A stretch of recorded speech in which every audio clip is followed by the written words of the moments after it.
tuyo at kangkong for today's video, guys. Ay, grabe ang tataba at ang yabong ng kangkong sa likod ng bahay namin. Kaya ayun, namitas ako. Lulutuin natin to for lunch. Ano kayong magandang luto dito? So ayan, hinimay-himay ko na siya. Tapos tinanggalan ko na ng mga ibang dahon kasi sobrang daming dahon. Tapos nilagay ko na siya sa palanggana para mahugasan. Tingnan nyo. Punong-puno yung isang palanggana. Yan, hugasan na natin. Bali, nagsaing muna ako dyan para meron tayong kanin mamaya.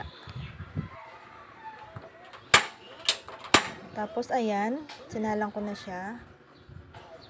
And, meron ako nitong bawang at saka sibuyas. Hiniwa ko lang. And then, nagpainit na ako ng kawali. Naglagay ako dyan ng onting mantika. So, ayan, kumukulo na yung ating sinaing. Takpan lang natin ulit, saka ilagay natin sa low fire. Kaso, ayan, namatay. So, ayan, low fire. Para hindi masunog. So, balik tayo dito. Nagisa ako dito ng bawang. Tapos, sibuyas. Gisa-gisa. Tapos, naglagay ako dyan ng Knorr. Kasi hindi ko na na-videohan. Tapos, nilagay ko na yung hinugasan natin kangkong. Ayan, apo-apo pa. Nung medyo naluto na siya, ayan, kumonti na. Naglagay ako dyan ng mga palasa like seasoning, asin, paminta. Tsaka naglagay ako ng konting toyo. Tapos, naglagay ako ng konting asukal, pampabalanse ng lasa.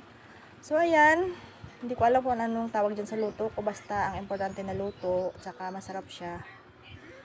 Tapos, nilagay ko na nga yung bahaw sa ibabaw ng kanin. At ito na ang ating nilutong kangkong.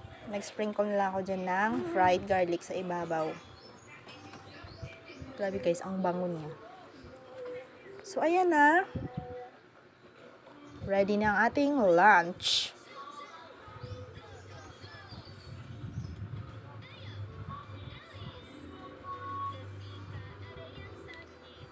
Bale, nagpainit ulit ako ng mantika dyan para magprito ng tuyo. Tuyo, tuyo, tuyo. Sino mahilig sa tuyo?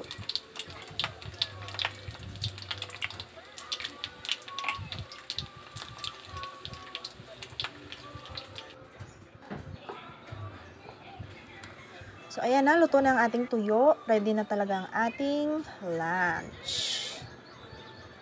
Let's go, guys. Let's eat.